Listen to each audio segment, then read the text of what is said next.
한국인 여러분 안녕하셨습니까? 정말 오랜만에 뵙는 것 같습니다.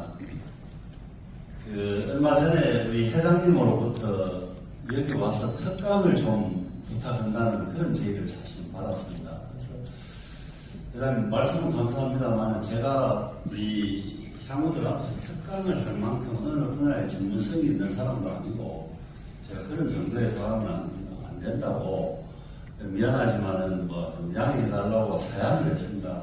그런데 저도 재차 무슨 말이라도 좋으니 그냥 내용에 너무 얽매이지 말고 말씀은 좋겠다 하시는 그런 말씀을 재차 하시고 해서 그렇다면 제가 어떤 주제를 가지고 흔히 생각하는 그런 특강을 하기는 실력이 없어서 안 되고 우리 향우들도 크게 봐서 상주 시민이고 하니 우리 향우들이 늘 걱정하시는 고향 상주가 지금 어떻게 돌아가고 있는지 시정의 현황이라든지 그러면은 당면한 문제를 어떤 생각을 가지고 갈 것인지 이런 것은 시장으로서 시정의 대표자로서 우리 시민들에게 수시로 보고해야 할 의무가 있고 또 동의를 구해야 할 부분도 있기 때문에 그런 주제로 그만 말씀을 드려도 되겠습니까? 이러한 연유로 해서 오늘 이렇게 뵙게 되었습니다. 그래서 오늘 상주시가 지금 당면하고 있는 사항에 대해서 짧지만은 좀 보실 수 있는 그런 시간이 될 것 같습니다. 아마 여러 가지 걱정스러운 그리고 여러 가지 고향이기 때문에 희망을 가지고 늘 바라보고 기대를 하고 했는데 우려되는 상황을 더 많이 느끼게 저는 될 것이라고 생각합니다. 그러나 현실은 분명히 알아야지 이 현실을 돌파할 수 있는 방법도 찾을 수 있다고 생각하고 있는 그대로 제가 시정의 책임자이긴 합니다만은 제가 가지고 있는 역량 그대로 말씀을 드리도록 하겠습니다. 제목은 어게인 경상의 꿈 상주라고 정해놨는데 굳이 말씀드리지 않아도 이 글에서 느끼는 바가 우리 모두가 있을 것이라고 저는 생각을 합니다. 어떤 조직이나 사람도 마찬가지고 가는 데 있어가지고 어떤 목표라든지 방향성은 분명히 가지고 가야 하기 때문에 그 길을 가는 거라고 생각합니다. 그런 측면에서 우리 상주시도 제가 민선 7기 제8대 시장으로 2020년 4월 16일부터 일을 했습니다. 그래서 들어와서 시청에 와서 나는 어떤 생각을 가지고 어떤 방향을 제시할 것인가 그런 고민을 했습니다. 그래서 제 스스로 정했습니다. 보통 들어가면은 그쪽으로 가니까 직원들이 여러 가지 해가 이슈에서 콜라락하던데 제가 직접 듣는데 시정부는 저력 있는 역사도시 중흥하는 미래 상주입니다. 상주가 가지고 있었던 그런 과거의 역사를 바탕으로 해서 다시 일어서자는 그런 의지의 표현이고요. 그것을 이루기 위한 주요 분야를 추진 방침이겠습니다. 첫 번째, 여기에서 어디가 더하고 덜함은 없습니다만 우선 순서로 봤을 때 첫 번째 상주시청을 거론해놨는 게 그렇습니다. 상주를 움직이는 엔진 상주시청.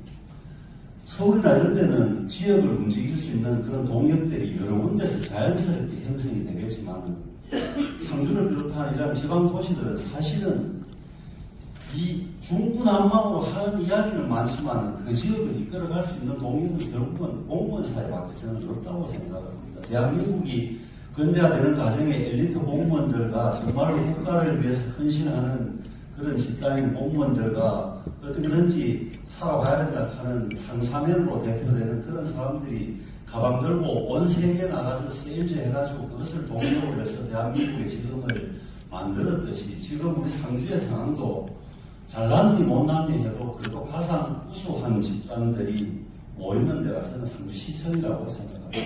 그런 측면에서 상주시의 공무원들이 우리가 정말로 직업인으로서 공무원이 아니라 직업인이면서 동시에 이 지역의 평생 역사를 만들어가는 사람으로서 진짜 책임을 가지고 우리가 하자. 그런 엔진의 역할. 시장은 똑같은 자동차도 운전수가 누구인가에 따라서 같은 기름 넣고 더 멀리 가는 사람이 있고 차 정비료 덜 나가는 사람이 있듯이 시장은 당연히 운전사의 역할은 잘 해야 되겠습니다만 공무원이 그런 역할을 하라는 취지에서 저렇게 정했고요. 두 번째, 산업의 균형을 맞추는 경제상주라고 한 것은 사실은 상주 같은 작은 자치단체가 지역의 산업 구조를 바꾸겠다. 저러한 느낌으로는 대단히 오만한 이야기라고 할 수 있는데, 어쨌거나 지금 상주가 당면했는 여러 가지 문제가, 여러 가지 성장 동력이 부족하고 특정 분야에 편중되어 있는 이런 산업 구조가 과거 시대에는 그것이 상주의 힘이었지만 지금 현재나 미래에는 그로 인한 문제가 지금 커지고 있기 때문에 어떤 부분에서는지 우리 역할을 통해서 저런 부분에 돌파구를 마련하자는 취지에서 저렇게 정했습니다. 그 다음에 농업 상주, 세월이 아무리 변해도 농업이라고 하는 것은 기본적으로 인류가 포기할 수 없는 산업이고 상주가 잘할 수 있는 것이 결국은 또 농업 아니겠습니까? 그래서 농업은 시대 상황에 맞춰가지고 정말로 대한민국에서 농업하면 주목받는 그런 도시로 계속 유지, 발전시켜야 된다는 취지를 담고 있고요. 그 다음에 역사와 전통이 빛나는 문화상주, 이런 부분은 굳이 설명드리지 않아도 우리가 포기하거나 함부로 버릴 수 없는 부분, 상주의 역사성, 역사를 바탕으로 한 그런 전통과 문화, 그 다음에 이제 복지, 우리가 상주뿐만 아니고 대한민국 자체가 엄청나게 복지에 돈을 많이 쓰고 있는데, 돈 주고 끝나는 것이 아니라 사실은 지금 자치단체도 그렇고 정부도 그렇고 돈을 너무 많이 쓰는 복지를 하지만 복지에 멸치하기 전은 없다고 생각합니다. 그래서 이게 존시매물하는 이야기는 여러분들 다 아시겠습니다만, 그런 우리 선조들이 임진만 직후에 그 어렵던 시절에 국가나 자치단체의 기능이 완전 마비되어 있는 상태에서 상주 사람들 스스로 조대원이라는 기관을 만들고 해서 임진난 이후에 우리가 보지는 않았지만 상상컨대 얼마나 많은 사람들이 병들고 굶주리고 아프고 병들고 하는 그런 상황에서 양반이 어디 있고 쌍검이 어디 있겠습니까? 풍속이라는 것은 완전히 땅바닥에 떨어져 있는 이런 상황에서 누구도 하지 않는 것을 상주의 선조들이 이미 400년 전에 그러한 일을 지역민들 스스로 지역의 공동체를 지키고 공동체의 구성을 다 같이 함께 가기 위한 노력, 이러한 정신이 바탕이 되는 우리 나름대로의 복지 정책을 하자는 그런 생각에서 이렇게 정하게 되었습니다. 그 다음에 이게 도시 BI 그러는데 저도 도시